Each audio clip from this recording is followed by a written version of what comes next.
Gálatas capítulo 5, los versículos 13 al 26.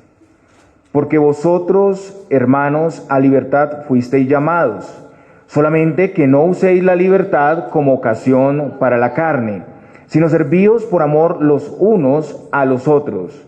Porque toda la ley en esta sola palabra se cumple: amarás a tu prójimo como a ti mismo.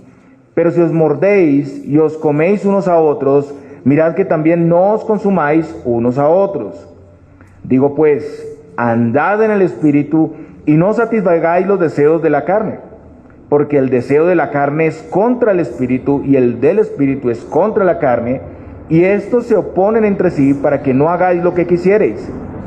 Pero si sois guiados por el Espíritu, no estáis bajo la ley.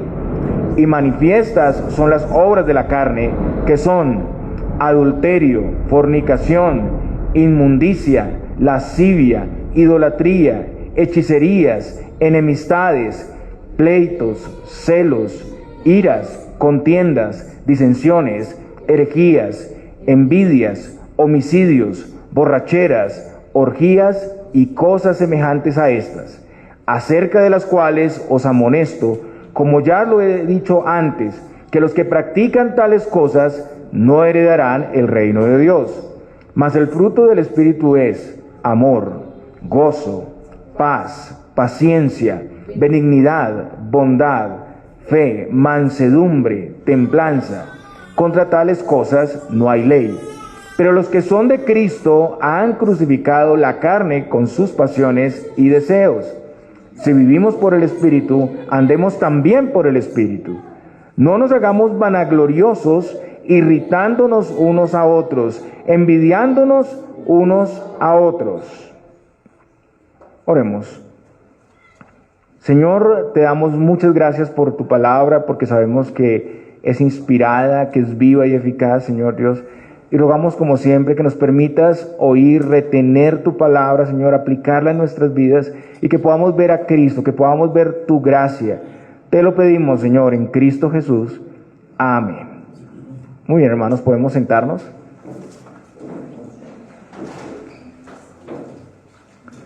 Y continuamos en la exposición consecutiva de la palabra de Dios. El domingo pasado iniciamos una nueva sección en la carta, una porción que es más práctica, ¿no? Y es lo que vemos en las cartas de Pablo por lo general, ¿no? Hay una parte de doctrina inicialmente muy fuerte y a partir de esa doctrina, entonces hay una parte, unas aplicaciones prácticas para nosotros. Y había una situación ahí en Galacia, ¿no? Era no solo una iglesia, sino un grupo de iglesias, las iglesias de Galacia. Y había una situación con unos personajes llamados los judaizantes, ¿no? Y estos judaizantes habían influido en la iglesia enseñando que para ser salvos, además de creer en Cristo, era necesario hacer las obras de la ley. Y añadían algunos ritos como la circuncisión, algunas tradiciones, comidas rituales del judaísmo. Entonces, la semana pasada, ya llegando a este punto, en ese sermón hablamos sobre la libertad, precisamente para no ser esclavos del cumplimiento de obras y ritos para la salvación, o sea, el legalismo. Vimos que si agregas algo a la salvación, por pequeño que sea lo que agregues, por pequeño que sea, ya nos aparta totalmente de Cristo, de su gracia, y nos pone del lado de la ley y nos deja bajo esclavitud y condenación. Recordemos esa influencia entonces de los judaizantes aquí tan fuerte, esa enseñanza que ellos tenían. Parece que los gálatas estaban siendo influidos incluso a circuncidarse. No habían llegado a ese punto todavía, pero estaban por hacerlo. Y Pablo quiere aquí advertirles sobre las consecuencias que eso traería. Al igual que la ley, la adherencia de la circuncisión implicaba alcanzar la salvación por medio de una acción ritual más Cristo. Entonces, circuncidarse implicaba la obligación a cumplir toda la ley. Si alguno se circuncida, entonces tiene que cumplir toda la ley. No se puede un poquito, sino todo. La demanda de Dios es el 10, el cumplimiento total.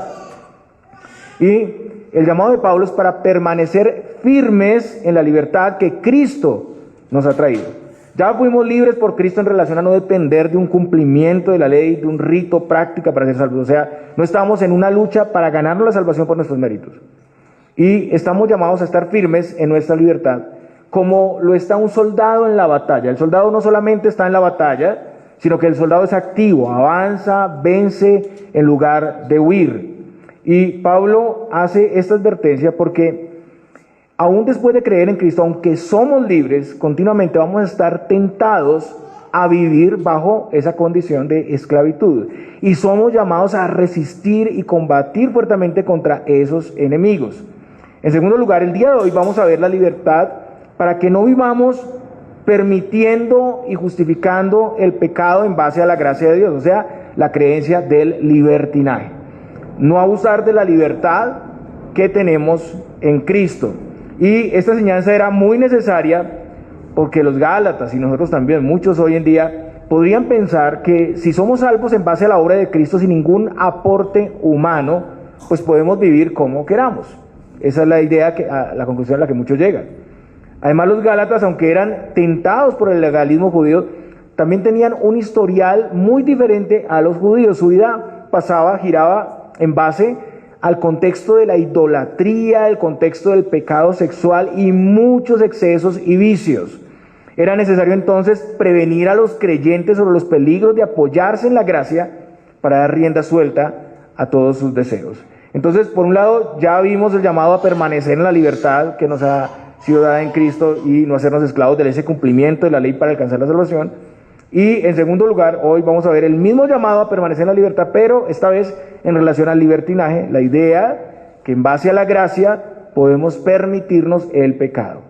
Y hermanos, la verdad es que somos expertos en apoyarnos en nuestra libertad para darnos ciertos derechos.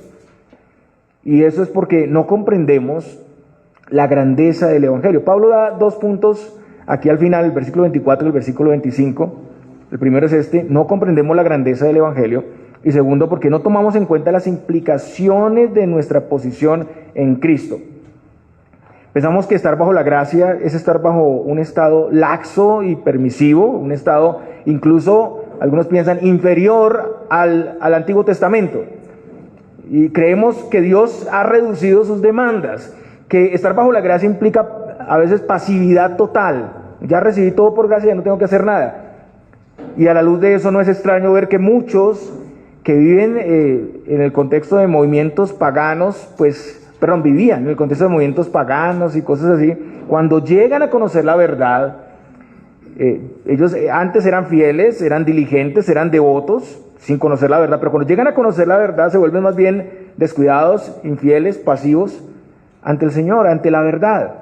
Incluso, ya conociendo en el cristianismo la fe básica cristiana, pero con algunas distorsiones. Cuando llegan a conocer la verdad a profundidad, cuando se espera que deberían dar mayor fruto de fidelidad y lealtad, lo que vemos es pasividad. Y eso pasa en nuestro contexto. Somos reformados y tenemos toda la doctrina y uno esperaría ver toda esa euforia y poder, pero es todo lo contrario. Nos hacemos más pasivos, leemos menos las escrituras, nos congregamos con menos regularidad, algunos ya no quieren servir al Señor y muchos ya no quieren hacer un esfuerzo por vivir en santidad ni trabajar en sus áreas, porque ya estamos bajo la gracia, es la respuesta. Y todos estos, hermanos, todas estas cosas son abusos de la libertad, son abusos porque tenemos libertad en base a la gracia para hacer las cosas buenas abundantemente, no para elegir ser improductivos. Somos expertos en darnos los permisos de vivir para nuestra complacencia. El libertinaje es apoyarse en la gracia para hacer todo lo que los deseos demandan, pero incluso también para no hacer las cosas que el Señor desea. Por otro lado, necesitamos cada día ponernos bajo el gobierno del Espíritu, guardar los llamados del Señor en su gracia y poder, y no por egoísmo y autocomplacencia. Pero Pablo nos muestra un camino mejor aquí, y es el amor. En lugar de vivir para nuestra complacencia, estamos llamados a vivir para servirnos por amor. Y ese amor nos refrena de vivir para nosotros mismos. Somos libres en Cristo para vivir bajo el gobierno del Espíritu y servimos unos a otros por amor y no por complacencia. Pablo dice, porque vosotros, hermanos, a libertad fuisteis llamados, solamente que no uséis la libertad como ocasión para la carne, sino servíos por amor los unos a los otros. Los Gálatas y todos los creyentes hemos sido llamados por Dios a vivir en esa libertad que ya Cristo nos dio. Los Gálatas al principio, Pablo lo dice, habían caminado bien, pero después habían estado escuchando otra voz, otro llamado, otra interpretación de la libertad. Recordemos las palabras de Pablo en Gálatas 5, 7 y 8. Vosotros corríais bien, ¿quién os estorbó para no obedecer a la verdad? Esta persuasión no procede del que os llama. Entonces, en primer lugar, como vimos en la porción anterior, los Gálatas estaban oyendo el llamado equivocado de esos judaizantes. Ese era el llamado equivocado que estaban escuchando, añadir obras y ritos a Cristo. Y segundo, como lo vemos en nuestro pasaje, estaban oyendo el llamado a convertir la libertad que tenían en libertinaje. Y ese llamado, ese segundo llamado al libertinaje, pues viene de su propio corazón, la concupiscencia, viene del mundo en el que vivían, ¿no? Y del enemigo. Y Pablo aquí nos enseña a no usar la libertad para pretender alcanzar la salvación o para pecar más, sino para amar y servir mejor al prójimo. Y este es un nuevo elemento, ¿no? Uno piensa, bueno, ¿cómo encaja esto aquí, no? ¿Qué tiene que ver la ley y ahora el amor al prójimo? Amar y servir al prójimo, pues es un uso bueno de la libertad. En Cristo tenemos libertad para amar más y mejor. La vida en el legalismo, lo que enseñaban los judaizantes, tenía como propósito la autoexaltación, el egoísmo. Al igual la vida en el libertinaje, es una vida egoísta, sin amor. Además, las dos formas esclavizan, las dos formas hacen daño. Cambiar el enfoque de nosotros mismos al prójimo hace la diferencia. Nos refrenamos de vivir dando rienda suelta a todos nuestros deseos si pensamos que eso está influenciando y finalmente destruyendo a las personas que nos rodean. Si eres consciente que tu vida y testimonio está llevando a otros a apartarse de Cristo, pues vas a tomar medidas, quieres actuar porque no quieres que se pierdan, ¿no? Pero no lo estarás haciendo en base al cumplimiento, sino lo estás haciendo en base al amor. En base al amor y servicio que Dios tuvo por nosotros, nosotros actuamos hacia los demás. La realidad es que en Cristo todos fuimos hechos siervos de tiempo completo. Siervos que en la gracia y poder de Dios están llamados a amar y servir a otros. El llamado es a no ser siervos del cumplimiento de la ley ni del libertinaje, sino siervos del amor. Si hay algo en que deberíamos esclavizarnos es en el amor. Entonces examinemos cómo podemos ser tentados a usar más nuestra libertad. Bueno, y ya no sería esclavitud, enfocarnos en el amor. Examinemos si estamos escuchando el llamado de Dios o el llamado de nuestra concupiscencia. Fuimos salvos y la salvación no se perderá, pero a la vez somos llamados para hacer la voluntad de Dios. ¿Cuál es la voluntad de Dios en esto? Nuestra santificación. Y tenemos todo lo necesario para hacerlo.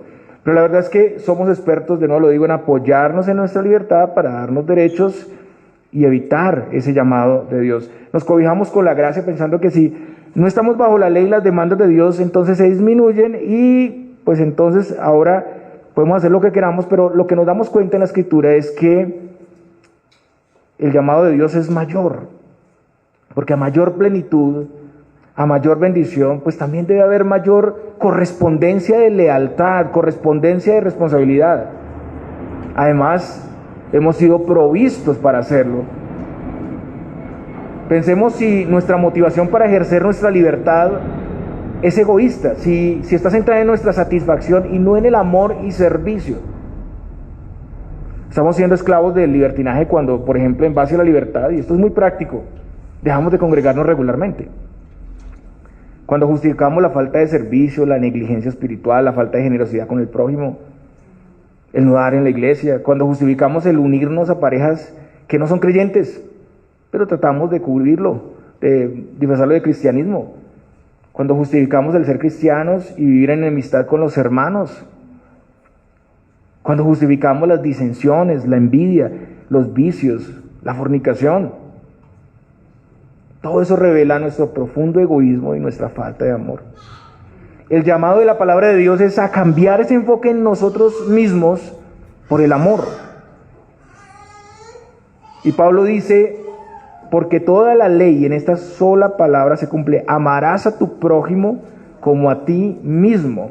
Pablo estaba citando Levítico 19:18. No te vengarás ni guardarás rencor a los hijos de tu pueblo, sino amarás a tu prójimo como a ti mismo, yo Jehová.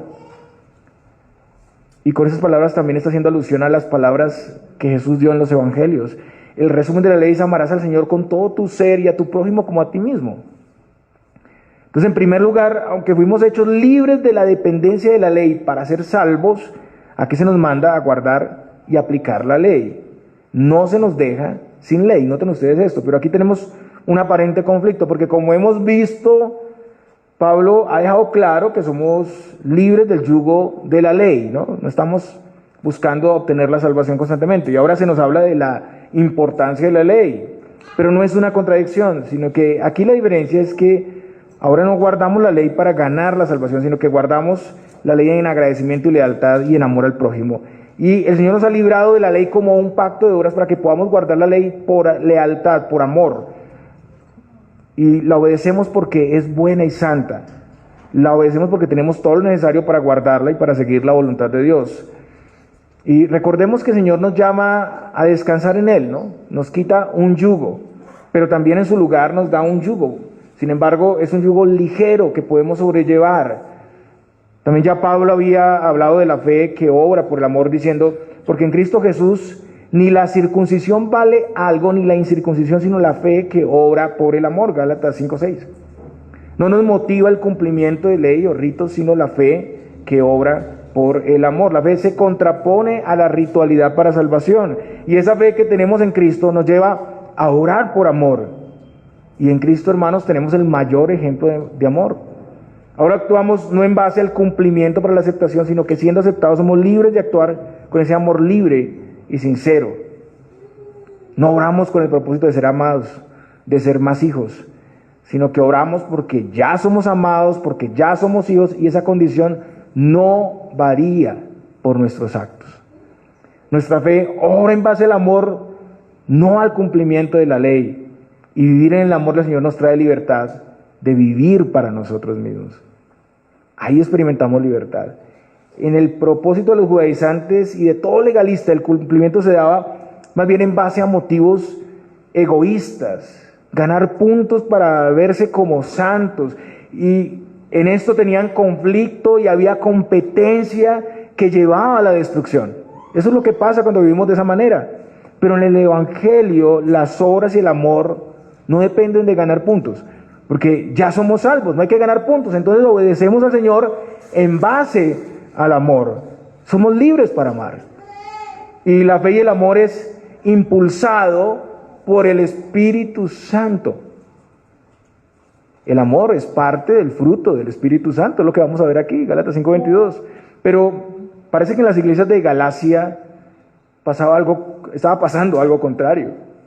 Y Pablo dice: pero si os mordéis y os coméis unos a otros, mirad que también no os consumáis unos a otros. Esto es todo lo contrario a lo que estamos diciendo. Morderse y comerse es un acto animal y salvaje que puede significar esa competitividad egoísta entre unos y otros para vencer con un punto de vista. En ese caso, los motivos de discusión y violencia eran en relación a la ley, como un pacto de obras, al libertinaje, y esa lucha dejaba grandes heridas en la iglesia, que es un cuerpo. O sea, se estaban lastimando a sí mismos, no se daban cuenta, son un mismo cuerpo. Si el cuerpo no camina en unidad y beneficio orgánico, o sea, en amor libre, sino que se afecta a sí mismo, pues solo quedan grandes heridas y finalmente la muerte. En el mismo contexto vemos lo que pasaba. El versículo 26, y vamos más adelante, Gálatas 5:26, dice: no nos hagamos vanagloriosos, irritándonos unos a otros, envidiándonos unos a otros. Noten que este era el conflicto. Había egoísmo, ofensas, envidia, competitividad. Y también en el capítulo 6 se habla de falta de misericordia. Había rechazo por llevar los unos las cargas de los otros. Había presunción. Todo eso traía heridas muy graves al cuerpo que es la iglesia. Pensamos que no, que si eso pasa en una iglesia no va a suceder nada. No. Pues es el camino hacia la muerte espiritual total. Y lo que vemos aquí es que la libertad que tenemos involucra el cuerpo de Cristo. no es independiente del llamado corporativo de la iglesia para vivir en la voluntad de Dios. Vivir para nosotros mismos, ya sea en la autosuficiencia como en el libertinaje, trae daño a todo el cuerpo. Hermanos, los Gálatas estaban usando su libertad para permitirse el conflicto, la disensión entre unos y otros. En lugar de paz tenían jactancia, envidia y competencia. El egoísmo era el protagonista, cada uno se amaba y servía a sí mismo y eso afectaba a todo el cuerpo. Y puede ser que eso haya sido temporal, pero era la condición que estaban viviendo. Y hermanos, hoy en día también somos llamados a examinar cómo estamos viviendo la vida cristiana como iglesia. Pensemos si el ejercicio de nuestra libertad unifica y fortalece cada vez más la iglesia del Señor. ¿Y cómo? Amar implica darse uno mismo a los demás sin buscar lo suyo. Pensemos si nuestro testimonio, si nuestro servicio, nuestra vida espiritual caminan en esa dirección. Si nuestra vida en la fe refleja un buen uso de la libertad que pueden imitar los demás y de seguro traerá armonía a toda la iglesia. Lo que estamos haciendo y nos damos la libertad para hacer, ¿está ayudando a la iglesia en su propósito del reino de Dios? ¿Está unificando la iglesia? Y si hoy podemos ver que hemos usado nuestra libertad para evitar el verdadero servicio de amor, hoy tenemos el llamado al arrepentimiento. El amor de Dios en Cristo debe motivar ese arrepentimiento. Y volviendo al texto, ante toda esta crisis de los Gálatas, Pablo trae luz sobre ellos, les habla sobre qué deben hacer en medio de todos estos conflictos, y nos habla a nosotros, ¿no? Es una enseñanza también preventiva, si eso no está pasando aquí. Digo pues, andad en el Espíritu y no satisfagáis los deseos de la carne, porque el deseo de la carne es contra el Espíritu y el del Espíritu es contra la carne, y estos se oponen entre sí para que no hagáis lo que quisierais, pero si sois guiados por el Espíritu no estáis bajo la ley. Hermanos, ¿qué pasa si tenemos, yo creo que muchos aquí han tenido un jardín, ¿cierto? Algunos les ha ido bien con el jardín, se ha secado, bueno. Pero hemos tenido un jardín, ¿cierto? O tenemos un solar, o se le llaman aquí, a la parte trasera, y ahí sembramos unas plantas frutales, pero no hacemos nada. Dejamos la plantica a ver qué pasa, al sol y al agua y a ver qué pasa. Bueno, hay terrenos muy productivos y de por sí van a dar fruto, pero ¿qué pasa y qué crece más? La plantica que sembramos frutal o la maleza. ¿Qué dicen ustedes? La maleza le gana, ¿cierto? Eso empieza a crecer por todo lado y ahoga la planta que hemos sembrado. La maleza crece más. Es necesario entonces deshiervar, mover la tierra, abonar, aplicar pesticidas, regar, podar, supervisar pacientemente porque el crecimiento no es instantáneo. Entonces Pablo nos va a mostrar este tipo de solución que tiene que ver con el potencial biótico de las plantas, que tiene que ver con la agricultura. Un ejemplo que todos conocemos aquí. El secreto del crecimiento y la productividad en amor y servicio y no en la gratificación del pecado es andar en el Espíritu. Y eso representa el abono, el cuidado, todo lo que tenemos que hacer en dependencia del Señor. Hermanos, en diferente medida el conflicto va a estar presente en cada creyente y en cada iglesia. Pero la buena noticia es que fuimos provistos por el Señor. Por la gracia de Dios nacimos de nuevo, tenemos ahora una nueva naturaleza. Al creer recibimos el Espíritu Santo. Solo los verdaderos creyentes tienen el Espíritu Santo y ahora se nos manda a andar en el Espíritu. Y esa es una acción que debemos ejecutar. Entonces, ¿qué quiere decir andar en el Espíritu? Bueno, que nos sujetemos al gobierno del Espíritu. Que seamos gobernados y cooperemos en ese gobierno del Espíritu para ser santos, porque ese es el propósito. Que nuestra conducta sea dirigida por Él. Pablo dice que los que son dirigidos por el Espíritu son hijos de Dios. Eso lo dice Romanos 8:14. Entonces, nuestra identidad de hijos debe determinar nuestro comportamiento. Vivir por el Espíritu implica, aquí como lo dice Pablo a los romanos, morir a la carne para vivir. Romanos 8:13. Más si por el Espíritu hacéis morir las obras de la carne, viviréis. Pues este es el trabajo ahí del jardinero, ¿no? Hay que hacer morir ese rastrojo, esa hierba mala en nosotros, no satisfacer los deseos de la carne. Por el Espíritu podemos refrenarnos en nuestros deseos y seguir esa voluntad de Dios. Tenemos la nueva naturaleza, pero también tenemos la concupiscencia. Y los deseos de estas dos naturalezas se oponen. Es lo que dice Pablo. Pablo en Romanos lo define en él mismo con mucha claridad cuando dice: yo sé que en mí, esto es en mi carne, no mora el bien, porque el querer el bien está en mí, pero no el hacerlo.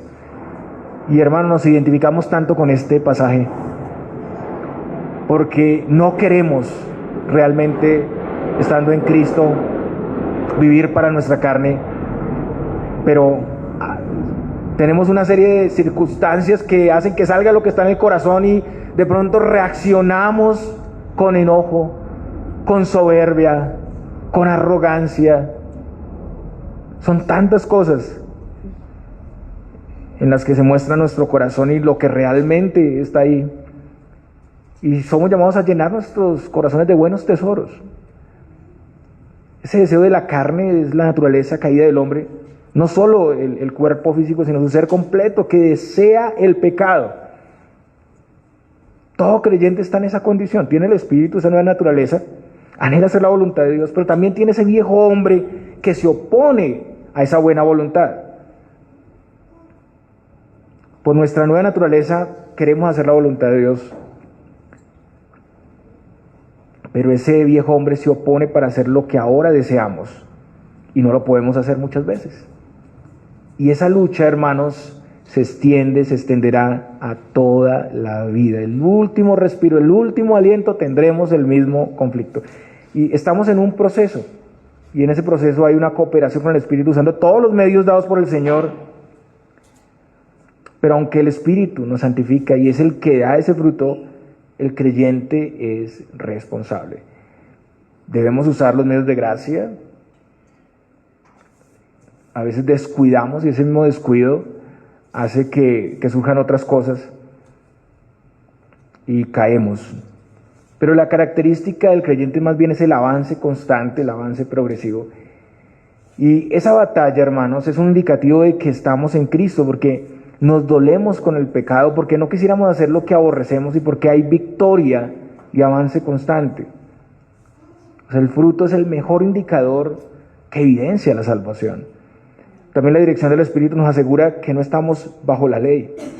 Y esa es una gran bendición, hermanos, porque vivir por la ley sería esclavitud, sería vivir defraudados sin esperanza de agradar a Dios. Entonces, está la batalla, pero la libramos en el poder del Espíritu y no bajo nuestra capacidad y la ley. Y eso implica que puede haber verdadera libertad del pecado. Vivir por el Espíritu no es solo obedecer mandamientos y cumplir, sino que se desprende de la gracia. Es someter todo en nuestra vida al gobierno del Espíritu, en la gracia del Señor. Y esa batalla será un ejercicio constante. Hermanos, todos los creyentes somos guiados por el Espíritu y eso es lo más esperanzador que podemos escuchar, porque en el Espíritu tenemos todo lo suficiente para vencer. O sea, la victoria está asegurada. Esa es la razón por la que un creyente no se entrega deliberadamente al pecado. Entonces, atendamos ese llamado a andar en el Espíritu, que es un llamado a vivir bajo su gobierno y control, a pasar cada pensamiento, cada deseo por el escrutinio del Señor, el de la palabra de Dios, a depender enteramente del Señor, a depender enteramente de sus medios. Examinemos cómo estamos caminando o peregrinando en la vida cristiana. ¿Cómo está ese jardín? Examinemos si nuestra libertad está siendo delimitada por ese gobierno del Espíritu, y sobre todo estamos llamados a considerar que todo esto no puede ser una carga aplastante porque no estamos bajo la ley. Caminar por el Espíritu es caminar en la gracia de Dios. Ahora Pablo pasa a describir las obras de la carne. Y parece que en esta lista Pablo está haciendo como un listado de situaciones que estaban viviendo específicamente, tentaciones que estaban viviendo específicamente estas personas, los creyentes de Galacia. Recordemos su entorno, era un entorno de idolatría y depravación sexual. Los gálatas, aunque ahora eran libres en Cristo, estaban luchando y eran tentados a su vida pasada. Y aunque tal vez estas eran áreas específicas para ellos, también son aplicables hoy a todos los creyentes. Y Pablo dice, y manifiestas son las obras de la carne, que son adulterio, fornicación, inmundicia, lascivia, idolatría, hechicerías, enemistades, pleitos, celos, iras, contiendas, disensiones, herejías, envidias, homicidios, borracheras, orgías y cosas semejantes a estas. En primer lugar, hay una lista de pecados en relación a la inmoralidad sexual, ¿cierto? Adulterio, fornicación, inmundicia, lascivia y tal vez orgías, aunque en el original pues se refiere unido a otras cosas más. En el original aparece la palabra porneia. Porneia en griego es usada en un sentido general, incluyendo todas las violaciones del séptimo mandamiento, todo tipo de pecado sexual, sexo antes del matrimonio, fuera del matrimonio, incesto, adulterio, todo acto sexual ilícito. Y ustedes saben que en la cultura griega era permitida la prostitución y la fornicación. Algunos tenían su esposa para procrear, tenían concubinas y también acudían a las prostitutas. Era una vida sumamente liberal. El adulterio y la fornicación, también en esos entornos paganos, estaban unidos con la idolatría. En los templos paganos se practicaba la prostitución sagrada, como un acto de adoración, las orgías. Los recién convertidos al cristianismo entonces empezaban a luchar contra todas esas prácticas, que era lo que hacían todos, era lo común en esos lugares. Hoy en día, al igual, podemos ver una distorsión de la sexualidad y escuchamos de todo tipo de depravación. Nosotros venimos de ese contexto, pero el placer sexual se encuentra en el marco del matrimonio y bajo unas prescripciones y unas limitaciones de la palabra. El Señor nos ha llamado para vivir en santidad. Vaya conmigo a 1 de Tesalonicenses, capítulo 4, versículos 2 al 5.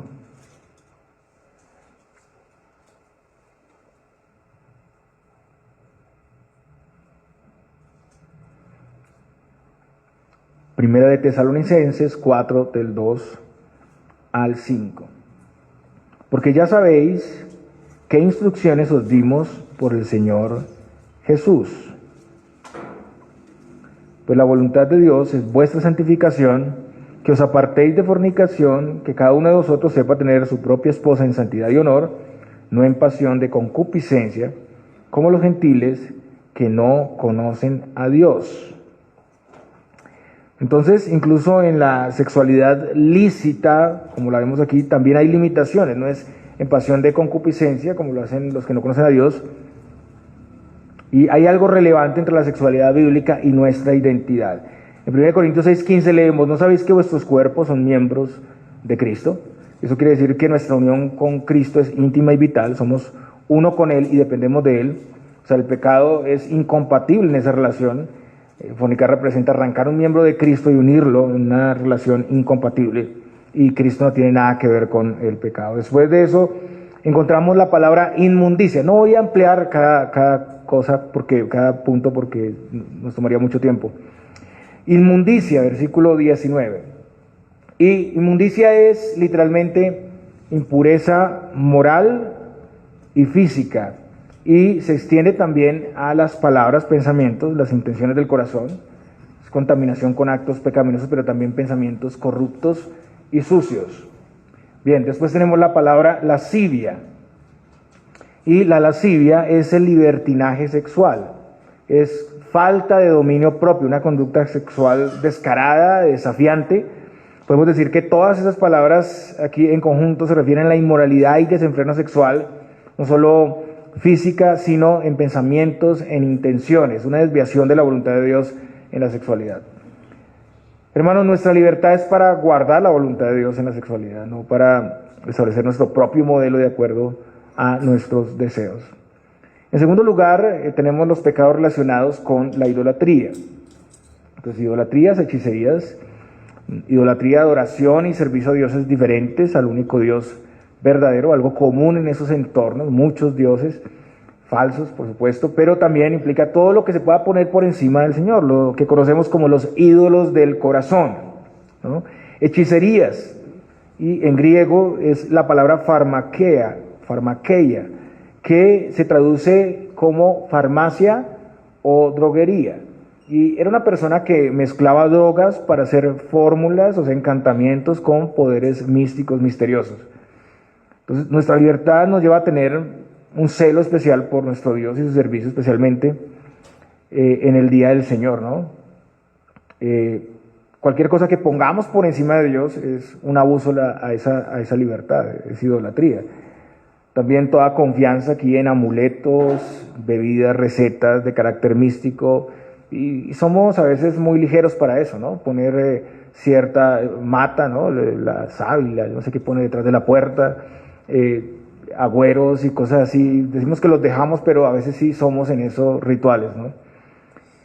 Tercero, pecados de carácter social. Están enemistades, pleitos, celos, iras, contiendas, disensiones, herejías, envidias, homicidios. Y aquí se hace referencia a lo que sucede cuando las personas se dividen en partidos para seguir o defender un líder o una doctrina.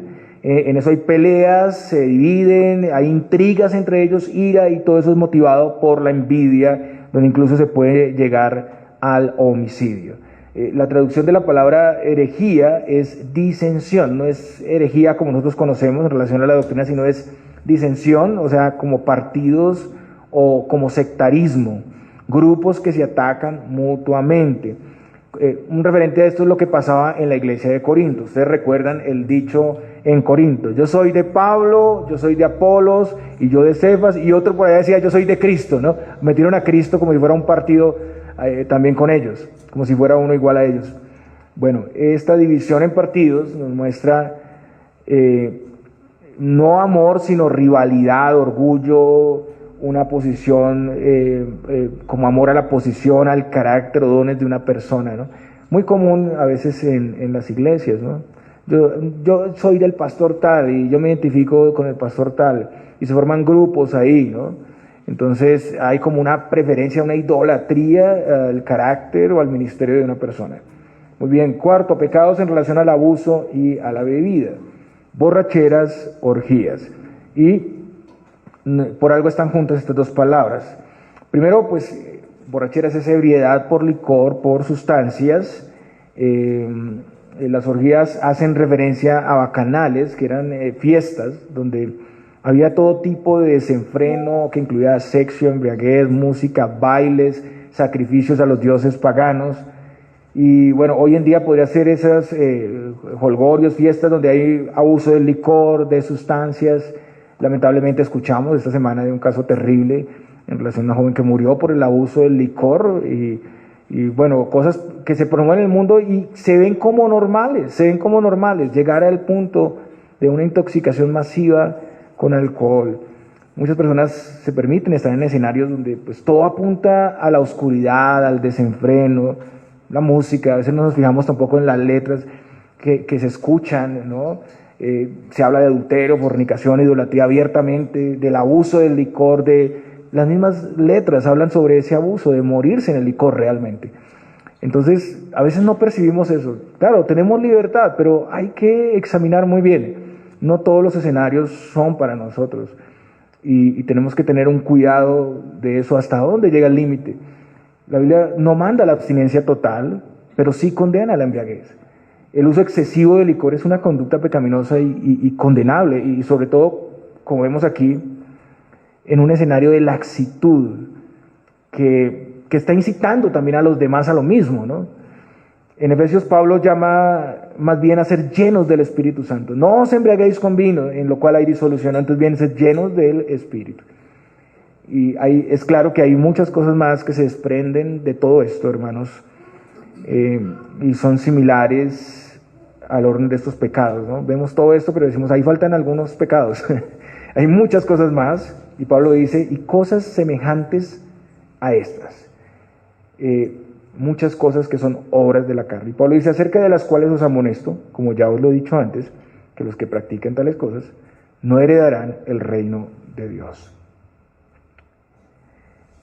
Entonces Pablo advierte a los gálatas, a todo creyente, que los que viven en una práctica de esos pecados no tendrán parte en el reino. Y aquí debemos hacer la claridad que Pablo no habla del que cometió uno de esos pecados, ya sea en el pasado o estando en Cristo, No está diciendo, bueno, el que cayó en esto ya está condenado, ya no hay nada que hacer. No, no ese es el punto. Los Gálatas vivían en ese entorno, los corintios vivían en un entorno terrible, donde corintizarse era ir a prostituirse realmente, así se llegó a llamar, corintizarse. Hermanos, nosotros vivimos en un entorno también complejo. No podemos justificar de ninguna manera el pecado y el desenfreno, pero hay una gravedad en el pecado, y hay una gravedad en quien se queda ahí, en quien ahonda con todo descaro en esos pecados. Y los Gálatas y nosotros, una vez creímos en Cristo, recibimos una nueva naturaleza, pero tenemos ese viejo hombre, somos vulnerables, y siendo libres podemos esclavizarnos, llegar a esclavizarnos. Y es claro que vamos a ser tentados, pero hay una gran diferencia entre caer en un pecado a pesar de que vivimos en una perseverancia de santidad y pecar deliberadamente. Practicar el pecado es pretender vivir en el pecado sin ponerle limitación, y aún peor, permitirnos hacerlo cobijándonos en la gracia de Dios. Y lo que vemos aquí es que esto es muy radical, hay condenación para los que viven según la carne. No es que esas personas pierdan la salvación, es que si viven así, nunca la tuvieron.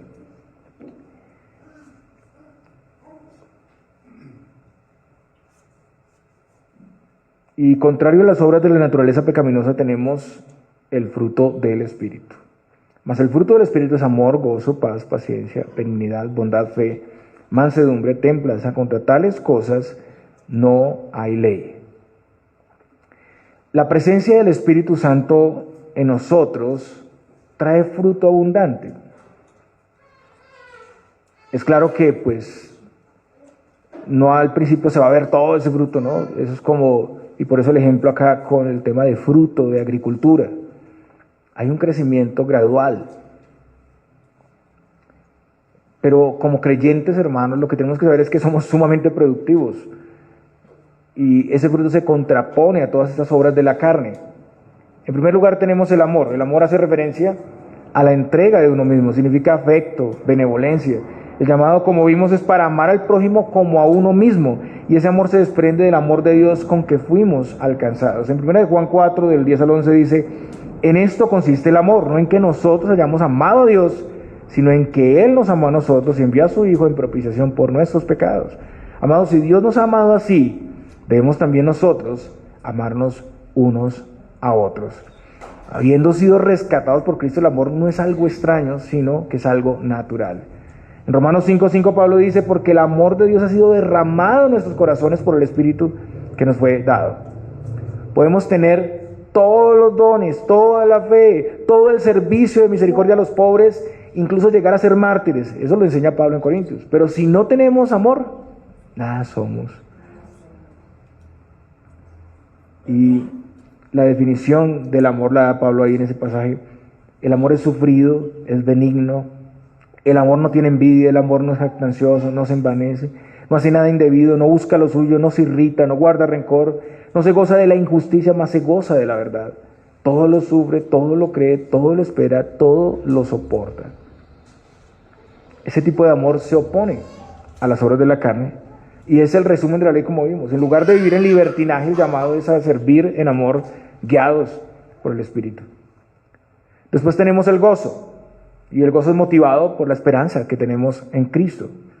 El apóstol Pedro, en 1 Pedro 4, del 12 al 13, dice: amados, no os sorprendáis del fuego de la prueba que os ha sobrevenido, como si alguna cosa extraña os aconteciese, sino gozaos por cuanto sois participantes de los padecimientos de Cristo, para que también en la revelación de su gloria os gocéis con gran alegría.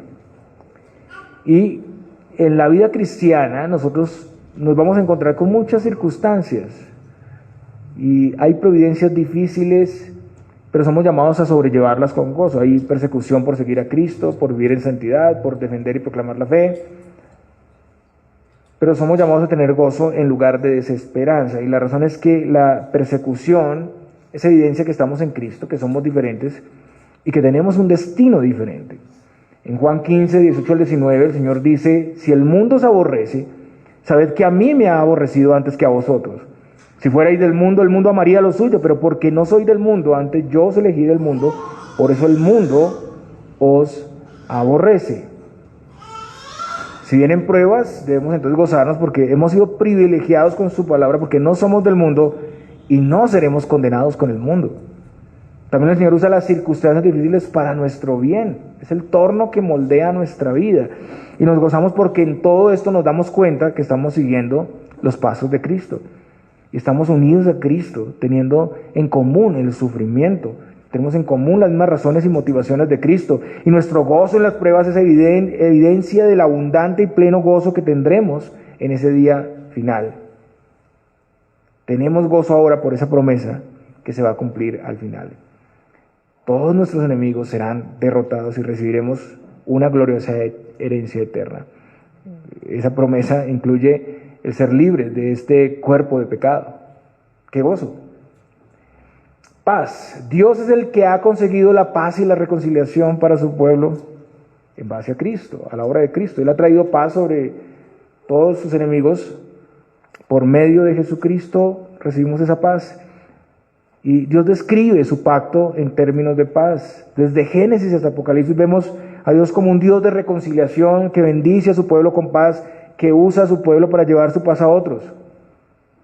Por eso nosotros ahora somos llamados pacificadores. En las bienaventuranzas el Señor dice: bienaventurados los pacificadores, porque ellos serán llamados hijos de Dios. Entonces el llamado para los creyentes es estar en paz con todos los hombres, conforme a esa posición que tenemos en Cristo, esa condición de paz. Quienes viven en conflicto y guerra están reflejando que no se han reconciliado con Dios, porque la reconciliación con Dios trae esa paz y restauración en todas nuestras relaciones. El autor de Hebreos dice: seguid la paz con todos y la santidad, sin la cual nadie verá al Señor. No es opcional, es un llamado para todos a vivir en paz, y ya tenemos esa paz. Luego tenemos la paciencia, que es una virtud que permite al hombre controlarse en paz frente a circunstancias y situaciones que no son ideales o que no son esperadas, ¿no? La paciencia de Dios es su respiración lenta, ¿no? Él no ejecuta su ira al instante sobre sus enemigos, sino tiene toda paciencia. Respiración o nariz larga es el término, respiración lenta. Se nos manda a soportarnos con paciencia. Efesios 4:2 dice: con toda humildad y mansedumbre, soportándonos con paciencia los unos a los otros. En hebreo se habla de una carrera que la corremos con paciencia, y es la carrera de la fe. Luego tenemos la benignidad, que es suavidad y dulzura, amabilidad, un interés sincero en el bienestar de los demás. Luego la bondad, que está muy relacionada con esa benignidad, y es la bondad de Dios hacia todas las personas creyentes y no creyentes. Generosidad de corazón con hechos, la bondad que Cristo mostró a los pecadores. Luego sigue la fe, que es la confianza, pero también puede traducirse como fidelidad. Es el Espíritu el que produce esa confianza creciente en el Señor. Luego mansedumbre, significa apacible, humilde. El Señor es el máximo ejemplo de esa mansedumbre. Él dice: llevad mi yugo sobre vosotros y aprended de mí, que soy manso y humilde de corazón, y hallaréis descanso para vuestras almas. Esa mansedumbre implica la libertad de ceder el paso a otras personas, de poner en primer lugar las necesidades de otras personas en lugar de insistir en los derechos y necesidades propios. Los mansos no toman venganza por su cuenta, sino esperan en la justicia de Dios. Los mansos pueden ser pacientes y considerados en el trato de los que les ofenden. Se nos manda a aplicar esa mansedumbre con los hermanos. En Romanos 15, del 1 al 3 dice: así que los que somos fuertes debemos soportar las flaquezas de los débiles y no agradarnos a nosotros mismos. Cada uno de nosotros agrade a su prójimo en lo que es bueno para edificación, porque ni aun Cristo se agradó a sí mismo. Entonces bien, como está escrito: los vituperios de los que te vituperaban cayeron sobre mí. Templanza, dominio propio, no solamente tiene que ver con el control en la parte sexual, sino con todas las cosas. La palabra griega es ekrateia y significa la habilidad de tener las riendas de uno mismo, poner freno a los deseos, a todos los deseos de nuestra concupiscencia. Y eso tiene relación con los atletas que se abstenían de muchas cosas comunes a todos, incluso deleites, para estar listos y fortalecidos para la carrera. Entonces, aunque hay cosas generales que todos los creyentes deben evitar, pues no todas las personas son tentadas de la misma manera o tienen las mismas luchas. Cada uno de nosotros pues tiene que conocer las debilidades y saber qué límites debe poner, qué cosas específicas debe evitar, cómo debe entrenarse para esa batalla, para esa carrera. Como Pablo lo decía en 1 Corintios 10:23, todo me es lícito, pero no todo conviene, todo me es lícito, pero no todo edifica. Puedes tener conocimiento, sabiduría, pero sin dominio propio serás llevado y gobernado por el pecado. Todo eso implica el fuerte entrenamiento del cuerpo, la mortificación de la carne para hacer morir lo terrenal en nosotros. Es la batalla que enfrentamos en nuestro interior, en nuestras pasiones, es tener el control de esas áreas en las que somos tentados. Y ya ese dominio nos ha sido dado. Entonces lo que debemos hacer es fortalecerlo. Y Pablo dice de todo esto, ahora sí, finalmente, contra tales cosas no hay ley. Y aquí se habla de todas estas virtudes que se han nombrado, pero de nuevo, no es tampoco una lista exhaustiva. Hay más virtudes que se desprenden de esas. ¿Qué significa contra tales cosas que no hay ley? Pues significa que esas virtudes, amor, gozo, paz, paciencia, dignidad, bondad, fe, mansedumbre, templanza, pues no surgen como un mandato legal, sino que nacen de estar unidos al Señor y tener una nueva naturaleza. La ley consiste en normas de conducta y prohibiciones, pero estas virtudes no se imponen por ley. Entonces practicamos las virtudes del reino como fruto de estar en Cristo y lo hacemos por la gracia. Entonces somos libres para abundar en esas virtudes. Pero usted se preguntará, ¿cómo esto puede ser una realidad en mi vida? ¿Cómo podemos vivir y abundar en el fruto del Espíritu? Y Pablo responde en 2 puntos, versículos 24 y 26. Primero, la identidad en Cristo. Y segundo, la coherencia con esa identidad. Primero la identidad. Pero los que son de Cristo han crucificado la carne con sus pasiones y deseos. Hermanos, los que son de Cristo ya fueron redimidos de sus pecados. Su viejo hombre ha muerto con Cristo en la cruz. Todos nuestros pecados fueron perdonados. Eso nos lleva a recordar la gravedad de nuestro pecado primero, que era tan terrible que fue necesaria la muerte del Hijo de Dios en esa cruz cruenta. Y además nos lleva a recordar que fuimos crucificados con Él. El pecado fue derrotado, fue destruido por Cristo. ¿Cómo volveríamos nosotros deliberadamente a vivir en Él? La cruz de Cristo puso fin a nuestra esclavitud a la carne. El viejo hombre, mi yo, ha muerto y ahora Cristo vive en mí. Pablo lo dijo, porque habéis muerto y vuestra vida está escondida con Cristo en Dios. Colosenses 3:3. En Gálatas 2:20 también Pablo lo habló, que ya ese viejo hombre está crucificado con Cristo. Ya no vive él, ya vive Cristo. En Romanos 6:11 dice, así también vosotros considerados muertos al pecado, pero vivos para Dios en Cristo Jesús, Señor nuestro. Todo eso debe motivarnos, debe darnos fuerza para no permitir el pecado en nuestras vidas. Debe detenernos de vivir para el cumplimiento de la ley o para la satisfacción propia o la de otros. Debe provocar el deseo y anhelo de la santidad que costó tanto para nuestro Señor. Y segundo, conforme a esa obra, los que son de Cristo tienen una nueva vida y son llamados a vivir a la altura de esa vocación. Si vivimos por el Espíritu, andemos también por el Espíritu. Vivir por el Espíritu es la fuente, pero andar por el Espíritu es el fruto. Si el Espíritu nos ha dado vida, debemos vivir bajo el gobierno del Espíritu, debemos someternos y cooperar con el Espíritu constantemente. Entonces recordamos la obra de Cristo y nuestra unidad con Él y actuamos conforme a eso. Hay que hacer todo lo contrario a lo que éramos antes, a lo que nuestra naturaleza pecaminosa demanda. Pablo lo enseña muy bien en Efesios, ¿no? Que debe hacer el que robaba, pues ahora trabaje con sus manos para dar el que tiene necesidad. Todo lo contrario a lo que hacía. Hay que despojarse continuamente del viejo hombre, renovar la mente y revestirnos del nuevo hombre. Y finalmente, una característica que se desprende de esto, de estar en el Espíritu, es la unidad. Pablo dice, no nos hagamos vanagloriosos, irritándonos unos a otros, envidiándonos unos a otros. Entonces, para mantener la unidad en el pueblo de Dios tenemos que despojarnos de toda esa jactancia y orgullo, de toda provocación, contienda y envidia. La vanagloria es una jactancia sin razón, sin motivo, y es sin motivo porque somos objetos de la gracia de Dios, porque no merecíamos nada. El enfoque en uno mismo, ya sea en el conocimiento los dones, la antigüedad, las capacidades, nos lleva a un espíritu de competitividad y agresión. A veces podemos sentirnos inferiores y a veces podemos sentirnos superiores a otros. Interesante. Y son dos modos de vivir en esa ligereza, en esa actitud de vivir para el pecado. Porque estamos buscando en eso reconocimiento para nuestro ego, para nosotros mismos. Lo contrario sería dar el honor a otros, buscar la paz. Y hermanos, eso se traduce en amor. Conclusiones, hermanos, para nosotros. Entonces, apoyarse en la libertad para hacer lo que se quiere, pues es un camino muy equivocado, porque nos esclaviza, estaremos siempre buscando satisfacción que nunca tendremos y llevaremos a otros a ese mismo camino de esclavitud. El libertinaje es egoísta, sin amor.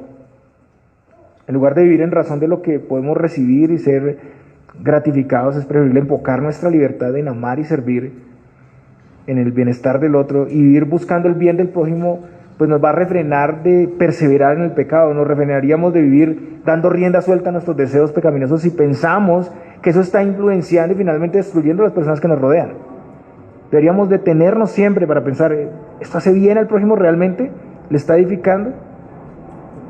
No hacemos esto en base al cumplimiento, sino en base al amor y servicio que el Señor tuvo por nosotros.